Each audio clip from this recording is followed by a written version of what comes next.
Tablets ఇచ్చే నేను చనిపోతాను, నా వల్లనే కదా వీళ్ళంతా జరుగుతున్నారు. ఆ రోజు జూనియర్ ఎన్టీఆర్ మీతో మాట్లాడాడు, అబ్బాయితో మాట్లాడాడు, ధైర్యంగా ఉండండి నేమంతా చూసుకుంటానన్నాడు. ఏమన్నా జూనియర్ ఎన్టీఆర్ నుంచి ఆర్థిక సాయం వచ్చింది? జూనియర్ ఎన్టీఆర్ దగ్గర నుంచి మాకేం ఆర్థిక సాయం రాలేదు. ఓన్లీ వాళ్ళ ఫ్యాన్స్ దగ్గర నుంచి మాకు 2.5 లాక్ వరకు వచ్చింది సార్.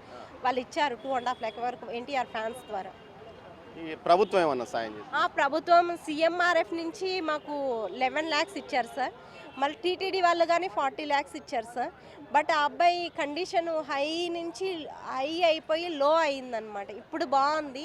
హార్ట్, లంగ్స్ అవంతా ఇన్ఫెక్షన్ వచ్చినాయి ఈ కీమో చేయడం వల్ల. అందుకని ఇప్పుడు బాగున్నాడు అని చెప్పేసి డిశ్చార్జ్ తీసుకొని వెళ్ళండి అని చెప్తేనే ఇప్పుడు మీరు 20 లాక్స్ కట్టండి మేము డిశ్చార్జ్ ఇస్తాము అని చెప్తున్నారు సార్. ఆ రోజు మీకు సాయం చేస్తానని మాట ఇచ్చాడు. ఏమన్నా మరి మీరు ఏమన్నా మరోసారి అడిగారా మాకు ఇలా సాయం చేయండి, ఇంత ఫీజు కట్టాల్సి వస్తుంది అని?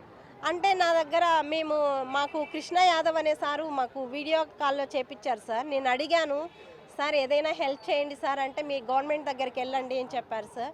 మళ్ళీ ఎన్టీఆర్ అకౌంటెంట్ అని నా దగ్గర ఒక నెంబర్ ఉంది. ఆ నెంబర్కి కాల్ చేస్తే మీరు ఇన్వాల్వ్ అవ్వద్దండి అని మాకు చెప్పారు. టీటీడీ ఇచ్చినారు కదా అని చెప్పారు సార్.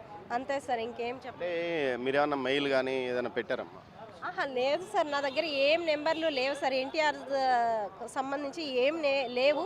ఈ కృష్ణ యాదవ్ అనే సార్దే ఒక నెంబరే ఉండింది. నేను చాలా టైమ్స్ అడిగాను, సార్ ఏదైనా హెల్ప్ చేయండి అంటే లేదు లేదు లేదు అని చెప్పేసారు. కృష్ణ యాదవ్ ఆయన ఏం చెప్పారు, మీరు గవర్నమెంట్ దగ్గరికి వెళ్ళండి అని చెప్పారు సార్. గవర్నమెంట్ దగ్గరికి వెళ్ళాలంటే ఆ రోజు మీకు హామీ ఇచ్చిండే జూనియర్ ఎన్టీఆర్. గవర్నమెంట్ 11 లక్షలు ఇచ్చింది, టీటీడీ ఒక 40 లక్షలు ఇచ్చింది.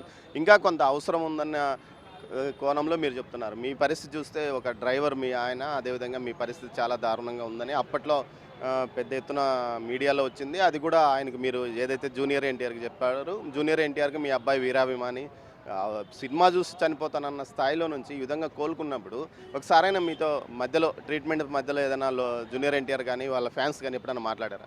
ఎవ్వరూ మాట్లాడలేదు సార్. నేనే మా అబ్బాయికి బ్లడ్ ఎక్కువ అవసరమైంది సార్. 63 బ్లడ్ ప్లేట్లెట్స్ అన్నీ అవసరమైనప్పుడు కానీ నేను చాలా టైమ్స్ ఎవరైనా తెలిసిన వాళ్ళకి కాల్ చేసి అట్లీస్ట్ సార్ ఎవరో ఒకరు చెప్తే మాకేమైనా హెల్ప్ చేస్తారో ఆ అబ్బాయికి అని చెప్పి, లేదు సార్ వాళ్ళు ఎవరు కానీ రెస్పాండ్ అవ్వట్లేదు సార్. కొంతమంది రెస్పాండ్ అయినారు, కొంతమంది రెస్పాండ్ అయినా ఏం చేయలేదు సార్. ఆ రోజు వీడియో కాల్లో మాట్లాడారు, మళ్ళీ ఏం చేయలేదు సార్. మళ్ళీ మీరు ఏమన్నా విజ్ఞప్తి చేయబోతున్నారా జూనియర్ ఎన్టీఆర్? సార్ అట్లీస్ట్ ఆ అబ్బాయి చనిపోతా నుంచి కోలుకునే స్థాయికి వచ్చాడు. అట్లీస్ట్ ఇప్పుడైనా మీరు ఆ అబ్బాయికి హెల్ప్ చేయాలని కోరుకుంటున్నాను సార్. అంతే సార్. జూనియర్ ఎన్టీఆర్ గురించి మీరేమన్నా చెడుగా భావిస్తున్నారా? ఈ విధంగా హామీ ఇచ్చి వద్దా కాదన్న? అయ్యయ్యో ఏం లేదు సార్. ఎన్టీఆర్ సారు చాలా విలువలు కలిగిన వ్యక్తి అనమాట. తను ఎప్పుడైనా స్పీచ్లు ఇస్తూ ఉంటారు కదా, అప్పుడు అన్నీ కొన్ని నేర్చుకోవాలి అనే టైప్లో ఉంటాం. బట్ ఏమైందో తెలీదు, ఎందుకు హెల్ప్ చేయలేదో తెలీదు. హెల్ప్ చేయనంత మాత్రాన మనం తప్పుగా అనుకోలేం కదా. నేను ఎప్పుడూ అలా ఆలోచించలేదు సార్. ఏదైతే రాజకీయ నాయకుల వాగ్దానాలు లాగానే ఇక్కడ హీరోల వాగ్దానాలు కూడా కనిపిస్తున్న పరిస్థితి మనకు కనిపిస్తుంది. సెప్టెంబర్ నెలలో ఏదైతే కౌశిక్ పరిస్థితి దారుణంగా ఉన్నప్పుడు వీడియో కాల్లో మాట్లాడారు, పెద్ద ఎత్తున హడావిడి చేసుకున్నారు. మీడియాలో ఓ అంటూ ఒక ప్రకంపనలు సృష్టించినట్లు జూనియర్ ఎన్టీఆర్ ఇంకా అంతా చేసేస్తున్నాడు అంటూ కూడా వార్తలు కూడా వచ్చిన నేపథ్యము. బెంగళూరులో ఉన్న ఆ అబ్బాయి దగ్గరికి స్థానికంగా ఉన్న ఏదైతే కృష్ణ యాదవ్ అనే జూనియర్ ఎన్టీఆర్ అభిమాన సంఘం అధ్యక్షుడు, జాతీయ స్థాయిలోనో రాష్ట్ర స్థాయిలో తెలియదు కానీ నేను జూనియర్ ఎన్టీఆర్ అభిమాన సంఘం అధ్యక్షుడు అని చెప్పుకుంటున్నాడు. ఆయన ఎక్కడ వెళ్ళి వీడియో కాల్తో ఈ కుటుంబ సభ్యులతో ఏదైతే శ్రీనివాసులు, సరస్వతి వాళ్ళ కుమారుడైన ఏదైతే కౌశిక్తో మాట్లాడిచ్చారు, ఆ సందర్భంగా కౌశిక్ను జూనియర్ ఎన్టీఆర్ ఓదార్చారు. దీంతోపాటు ఖచ్చితంగా నేను మీకు సాయం చేస్తానంటాడు. అయితే ప్రభుత్వం ఏదైతే సీఎం రిలీఫ్ ఫండ్ కింద సీఎం చంద్రబాబు నాయుడు వెంటనే ఇమ్మీడియట్లీగా 11 లక్షల రూపాయలు వీరి యొక్క వైద్య సౌకర్యం నిమిత్తం రిలీజ్ చేశాడు. అదేవిధంగా టీటీడీలో కాంట్రాక్ట్ ఎంప్లాయీగా పనిచేస్తున్నప్పటికీ టీటీడీ కూడా 40 లక్షల రూపాయలు ఆ అబ్బాయి యొక్క చికిత్సకు సహాయం అందించింది. అయితే ఇంకా మరో 20 లక్షల రూపాయల వరకు ఆర్థిక సాయం అవసరము.